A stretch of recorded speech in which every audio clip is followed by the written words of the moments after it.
Good morning students. आज हम कौन कविता के प्रश्नोत्तर और व्याकरणांश पढ़ेंगे।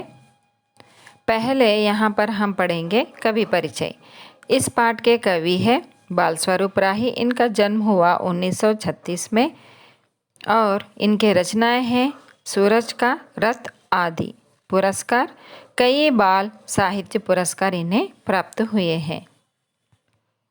यहाँ पर हम पढ़ेंगे कठिन शब्दार्थ। अगर, अगर यानी यदि, यदि मीन्स इफ। दिशा, दिशा यानी डायरेक्शन, डायरेक्शन या और। चमकना, प्रकाशित होना, टू शाइन, मिर्पुटा। निर्मल, स्वच्छ, प्योर, स्वच्छమైన। प्यास, पिपासा, थर्स्टी। बुझाना, शांत करना, टू पुट आउट। झरना, निर्झर, वाटर स्प्रिंग। बहना, बहना का अर्थ है प्रवाहित होना, टू फ्लो। हरियाली, हरियाली के अर्थ है ग्रीनरी। मुस्कान का अर्थ है टू स्माइल। नभ का अर्थ है आकाश यानी स्काई। अब हम पढ़ेंगे वचन, एक वचन, बहुवचन। दिन का बहुवचन दिन ही रहेगा। नदी का बहुवचन नदियाँ। पर्वत का बहुवचन पर्वत। फूल का बहुवचन फूल।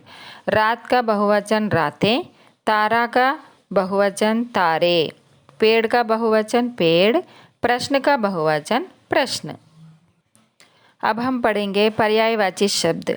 चांद का पर्यायवाची शब्द है शशि, राकेश। पेड़ का पर्यायवाची शब्द है तरु, पादप, वृक्ष। प्रत्यय, दिशा, दिशा में प्रत्यय है आ प्रत्यय। जहाँ पर उच्चारण यहाँ पर क्या हो रहा है, दिशा में शा में आ है। वैज्ञानिक, वैज्ञान, यहाँ पर इक प्रत्यय जोड़ने पर वैज्ञानिक बन जाता है। चमकाना, चमक आना, चमकाना, यहाँ पर आना प्रत्यय है। भारतीय, ईय, यहाँ पर ईय प्रत्यय है। उठाना, उठ आना, उठाना। सफलता, सफल प्लस ता, सफलता, ता प्रत्यय है। अब हम जानेंगे उपसर्ग।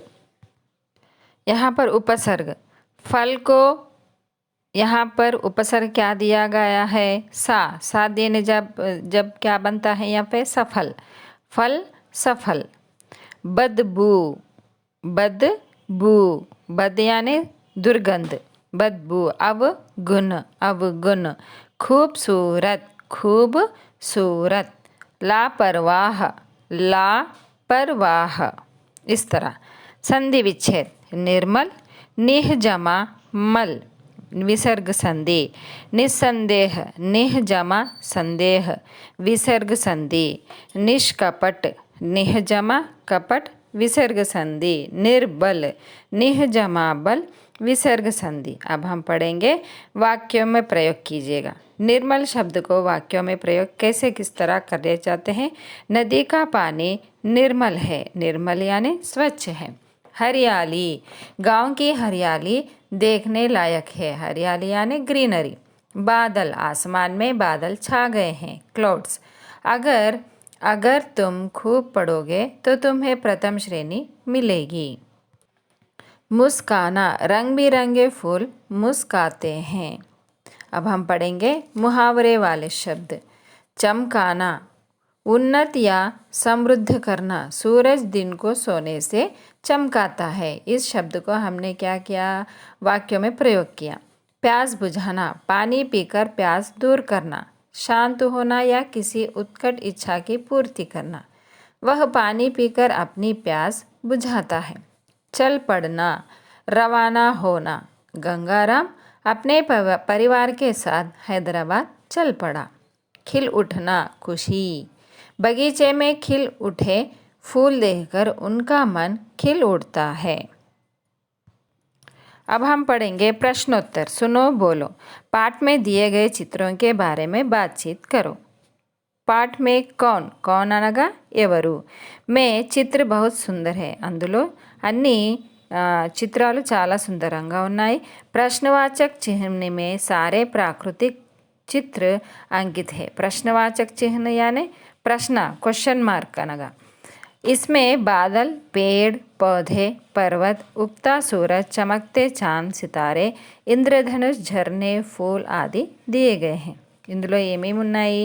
చెట్లు, చేమలు, పర్వతాలు, తర్వాత ఉదయించే సూర్యుడు, చమక్తే చాంద్ మెరిసే చంద్రమ, సితారే అనగా నక్షత్రాలు, ఇంద్రధనుషి, వీటన్నింటినీ ఈ చిత్రంలో చూపించడం జరిగింది. नदियों से हमें क्या लाभ है? నదుల వల్ల మనకు ఏమేమి లాభాలు ఉన్నాయి? నదిयों से हमें बहुत लाभ है. నదుల వల్ల చాలా లాభాలు ఉన్నాయి. ఏమేమి? దానివల్ల మనకు నీరు, త్రాగడానికి నీరు దొరుకుతుంది, అవునా? పంటలు పండిస్తాము, చాలా లాభాలు ఉన్నాయి. नदियों का पानी खेती के लिए बहुत लाभदायक होता है.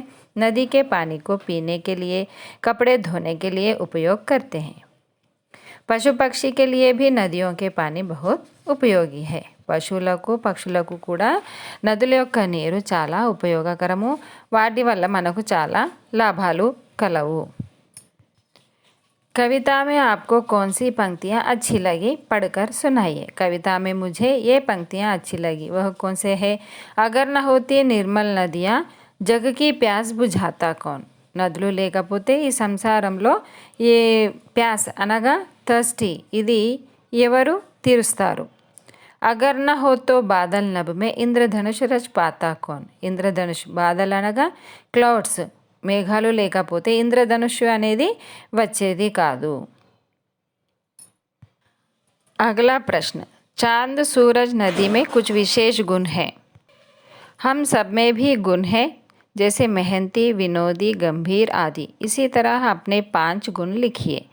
हम सब मानव है और हम समाज में रहते हैं. మనమందరము మనుషులము, తర్వాత మనము సమాజంలో నివసిస్తాము. विभिन्न रूपों में रहने वाले हम में अच्छे और बुरे गुण होते हैं. విభిన్న రూప అనగా వివిధ రకాల రూపాలు మనకు ఉన్నా కానీ మనలో మంచి గుణాలు, చెడు గుణాలు అనేవి ఉంటాయి. वैसे तो प्रकृति की सभी चीज़ों में अपने अपने विशेष गुण निहित है. అలా అంతేకాకుండా ప్రకృతిలో కూడా ప్రకృతిలో కూడా అన్ని మంచి గుణాలు కలవు. ప్రకృతి వల్ల మనకు ఎన్నో లాభాలు లభిస్తాయి. जैसे चांद हमें शीतलता देकर आराम व सुख पहुंचाता है. అట్లాగే చంద్రుడు వల్ల మనకు ఎలా ఉంటారు? శీతలత అంటే చల్లదనము. చంద్రుడి వల్ల మనకు చల్లదనం అనేది లభిస్తుంది, మనం ఎంతో హాయిని పొందుతాము. सूरज गर्मी देकर प्राकृतिक सभी कामों को प्रसन्न करता है. సూర్యుడు మనకు ఎండనిచ్చి ప్రకృతిని ఎంతో ఆహ్లాదంగా మెరిపిస్తాడు. नदी हम सबको जीवों को सभी तरह से जीवन दान देती है. నది హం సబ్కో అంటే నదులు మనకు జీవనధారం. నీళ్ళు లేదు మనం బ్రతకలేము, కాబట్టి నదుల వల్ల మనము మన దూపని తీర్చుకుంటాము. ఏ సబ్ అప్నే గుణోं का पालन करके ఆదర్శమై బనే హుయే హై. ఈ అన్ని ప్రకృతి కూడా తన గుణాలను పాలన కర్నా అనగా అమలు చేయడం. ఎవరు కూడా నదిలో నీరుని ఆపటం లేదు కదా. చంద్రుడు శీతలతయానే చల్లదనాన్ని ఇవ్వకుండా ఆయన అలా ఉండడం లేదు కదా. అందరూ తన కర్తవ్యాన్ని పాలిస్తున్నారు. ఇన్సే హమే భీ ఆదర్శమయ గుణ్ సీఖ్ లేనే హై. అంతేకాకుండా మనము కూడా చంద్రుడు, సూర్యుడు, నదుల వల్ల వీళ్ళ గుణాలను మనము కూడా అలవర్చుకోవాలి. మై భీ అచ్చే గుణోं का महत्व जानने वाला हूँ. నేను కూడా మంచి గుణాలను నేర్చుకోవాలనుకుంటున్నాను. इसलिए मैं सदा बुद्धिमानी से జీవన్ బితాతా హూ. అందువల్ల నేను కూడా ఎల్లప్పుడూ బుద్ధిమంతుల్లా మెలగాలని అనుకుంటున్నాను. సదాచారి హూ, సబ్సే అచ్చా ఆచరణ కర్తా హూ. నేను ఎల్లప్పుడూ మంచి ఆచరణను కలవాడే ఉండాలని ఆశిస్తున్నాను. సహనశీల్ హూ, నేను పేషెన్స్తో ఉంటాను. కర్మశీల్ హూ, కర్మశీల్ అనగా నేను ఎల్లప్పుడూ పని చేయాలని అనుకుంటున్నాను. హోకర్ శ్రమ్ కర్తా హూ, సమాజ్ సేవీ హూ, సబ్కి భలాయి చాహనే వాలా హూ. నేను ఎల్లప్పుడూ అందరి మంచినే కోరుకుంటాను. కర్తవ్య పరాయణ్ హూ, నేను నా కర్తవ్యాన్ని ఎల్లప్పుడూ కర్తవ్యాన్ని నేను ఎప్పుడూ మర్చిపోను. देश व समाज की सेवा में अपना जीवन सार्थक बनाने की इच्छा रखता हूँ. దేశ సేవ చేయడానికి నేను ఎల్లప్పుడూ ముందు ఉంటానని నేను అనుకుంటున్నాను, నేను ఉండాలని ఆశిస్తున్నాను. पेड़ों से हमें क्या लाभ है? చెట్ల వల్ల మనకు ఏం లాభము? पेड़ों से हमें कई लाभ है. पेड़ हमें छाया देता है. చెట్ల వల్ల మనకు చాలా లాభాలు కలవు. ఒకటి, ముందుగా నీడనిస్తుంది, పండ్లనిస్తుంది. पेड़ों से हमें फल मिलता है. पेड़ों के कारण पर्यावरण में हवा में प्राणवायु की प्रतिशत बढ़ती है. ప్రాణవాయు అనగా ఆక్సిజన్. చెట్ల వల్ల ప్రకృతిలో పర్యావరణంలో ఆక్సిజన్ అనేది పెరుగుతుంది. पेड़ों के कारण ऋतुएं समय पर आते हैं. చెట్ల వల్ల ఋతువులు అనేవి సకాలంలో వస్తాయి. వర్ష समय पर होती है. చెట్లు ఉండడం వల్ల వర్షాలు సమయానికి వర్షాలు కూడా కురుస్తాయి. पृथ्वी को गर्मी से बचा सकते हैं. ఈ పృథ్వీని వేడిని తట్టుకోగల శక్తిని ఈ చెట్లు ఇస్తాయి. इसलिए कहा जाता है कि वृक्षो रक्षति रक्षता. అందువల్లే వృక్షో రక్షతి రక్షిత అని చెప్పబడింది. వృక్షాలే మనల్ని రక్షిస్తాయి అని. అర్థాత్ హమ్ వృక్షోं की रक्षा करें तो वे हमारी रक्षा करते हैं. అందువల్ల మనము చెట్లను రక్షిస్తే అవి మనల్ని రక్షిస్తాయని అర్థము. अगला प्रश्न, कविता का सारांश अपने शब्दों में लिखिए.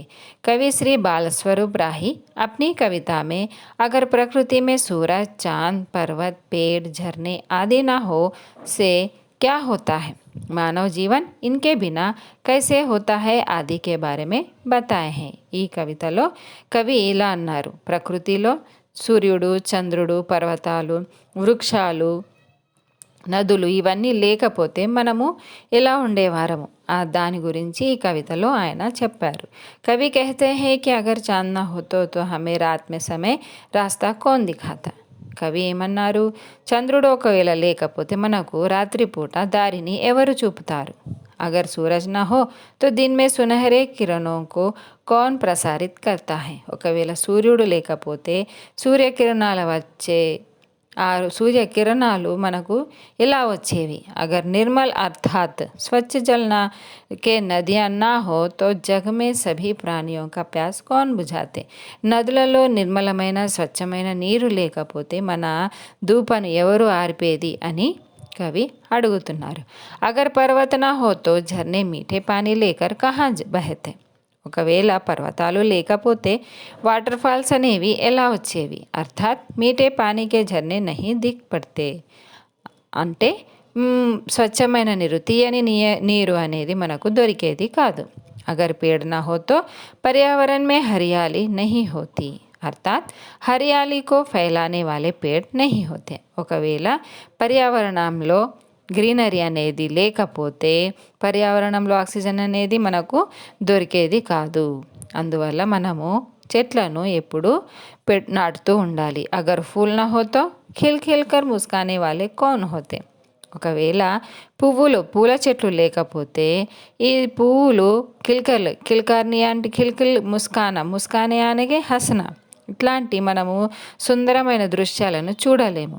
ఇంద్రధనుష్ బహుత్ సుందర్ హోతీ హై. ఇంద్రధనుష్ 7 రంగుల ఇంద్రధనుష్ని మనము కూడా మేఘాలు లేకపోతే మనం వాటిని కూడా చూడలేము. बूंदों पर सूरज की किरणें पड़ने से इंद्रधनुष आकाश में प्रत्यक्ष होती है. अगर बादल न हो तो इंद्रधनुष कौन रचता. अंत में कवि कहते हैं कि अगर हम ना हो तो ये प्रश्न पूछने वाले भी नहीं होते. అంత అంటే ఆఖరికి తర్వాత లాస్ట్లో ఏమన్నారు కవి? ఒకవేళ మనమే లేకపోతే ఇలాంటి ప్రశ్నలు వేసేవారు కూడా ఉండేవారు కాదు. तो बच्चों, मैं आशा करती हूँ कि आपको यह पाठ समझ में आया हो तो मेरे वीडियो को लाइक कीजिएगा, अपने मित्रों को शेयर कीजिएगा और मुझे सपोर्ट करने के लिए मेरे चैनल को सब्सक्राइब कीजिएगा. धन्यवाद.